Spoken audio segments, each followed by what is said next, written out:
Well, first of all, let me say that being 95 years of age is not easy.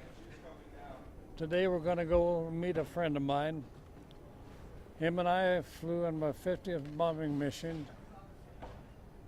Silver Star mission. And normally when you get to Silver Star, you're dead, posthumously. But we made it through. He just turned 100.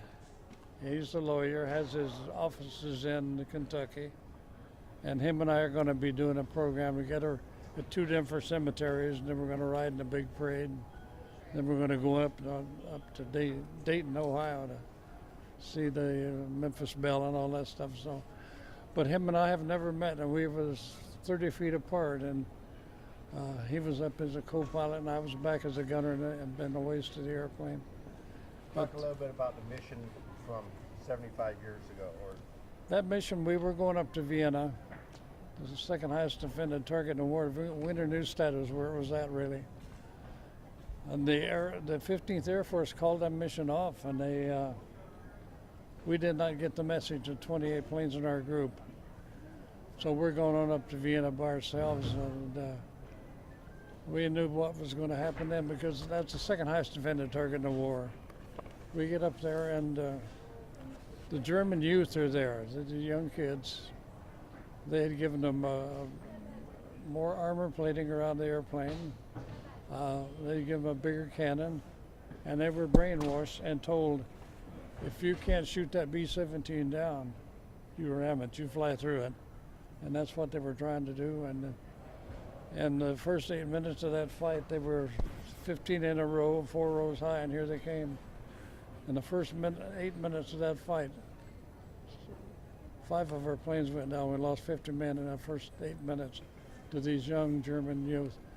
And they were actually trying to come in and ram us, kind of like a kamikaze. We were the only one out of our squadron that came back. So it was a horrible loss, but we just didn't get the message. So him and I are going to meet today, and for the first time, face to face, because he went in the front of the airplane, I went in the side of the airplane, side door. And we never met each other till I see him today. Art, whenever you put the paper down a little bit, it's rattling there, it's talk, and that's okay. Okay. Now, you're a waist gunner, which is the middle of the aircraft, right? Yes, right back in the waist, yes. Well, tell me what the waist is like. Well, being a gunner, were you in one of those balls? No, I wasn't down in the ball turret. I was a tail gunner to start with. Oh, okay. I moved from the tail up to the waist. I did 6 missions back in the tail, and then 44 missions up in the waist of the airplane. The waist gunner, it's the only place in the airplane where the empty cartridges are not thrown out of the airplane. You're ankle deep in the empty cartridge, you're roller skating trying to shoot at enemy planes. And you're 25,000 feet, you're on oxygen, and it's 40 to 50 below zero. If model had no side windows in it, it's just like a wind tunnel coming down through there. You're getting all the fumes from the engines and everything, but I didn't find out till after the war the more waist gunners were killing anybody on the airplane. You're just standing up, you're twice the target, everybody else sitting down. So, 50 missions. So, Yes. And then that was, you were okay after 50 missions, they took you out of the sky, correct? Yeah, they sent you home for 90 days and then say go fight the Japanese, but yeah.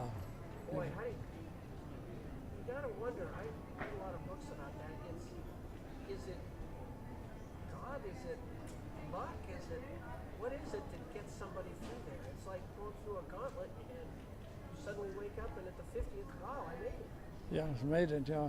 You know, when you go out in the morning, you say, Uncle Sam, here's my life. So you go up to do your mission, and you get to do your mission and come back, and he gives it back to you. Next time you go out again, well, here, Uncle Sam is, here's my life, and that's the way it goes till you finally get your 50 missions in. But at the time you're doing your missions, you're so busy shooting at airplanes and throwing propaganda leaflets out and just chaff and everything to mess up the German radar. You don't get really scared or too worried about it then, but it's when you get back on the ground. And you start walking around an airplane, you said, what in the world have we just gone through? That airplane had 600 holes in it, The rudder was blown away, the elevator was gone. We were at 20,000 feet for 20 minutes or more without any oxygen. Had a fire in the ball turret, a fire in the tail, all the instruments are shot out. We were butchered up real bad. But these kids were just, they kept coming. And so close you could almost see the color of their eyes. We were knocking them down, but they did us. 12 planes out of our squadron and 28 were shot down. So 120 men were lost. Too, which were kind of not totally indestructible, but That was a magnificent airplane. We had them so beat up they should have never flown. Still, they got us home. We had to come back on 2 engines a lot of times and throw everything out to lighten up the airplane. But that one time when we went down to 1 engine, the 3rd engine gave out, but we was on the final approach, so everything turned out okay. But I've had so many of those Rosie the Riveter girls go through the heritage tour guide for Paul Allen and his multi-million-dollar airplane collection. God love them, they're such a sweet bunch of gals, and the job that they did was just absolutely outstanding. how'd you get to be a tail gunner? Tail gunner, I kind of liked it back there. Or any kind of, I mean, how did you get on an airplane? How did you get into that branch of the service? Well, I was drafted and went through Fort Leavenworth, Kansas, and I went in the office and asked if I'd have Navy. And I'm walking down the street and I said, what the heck could do that for? I don't want Navy.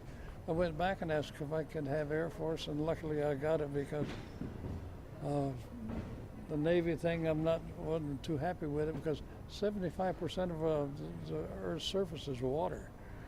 And coming back on that boat for that 14 days, hey, there's water there. Hey, there's water over here. Look at some water back here. Everywhere you look, there's water. So I was very lucky that I did get the Air Force. What's special about your reunion this weekend? We've been trying to get this thing together for about 3 or 4 years now. Finally got it together.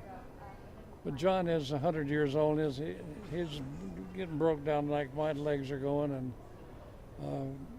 but he still goes to work every day, and it's going to be a real exciting time to actually walk up to him, shake his hand, and speak to him. Yeah, it's going to be great. Okay. Any further thoughts? Just, you're here, you're still going. Still going, and I'm still doing tours for Paul Allen. I'm our 14th year now. I go to talk to school kids, but thousands and thousands of those young kids, the Civil Air Patrols and ROTCs. I'm real busy in that, and the Arlington Air Show, of course, the Cascade Warbirds, 21 years over there now. But I'm just keeping going, and I tell the kids when they go to school, stay busy and live every minute of your life. And the first thing I tell them is stay well, because if you're well, you got your health, you've got everything. And to be happy and enjoy their life and enjoy their freedom.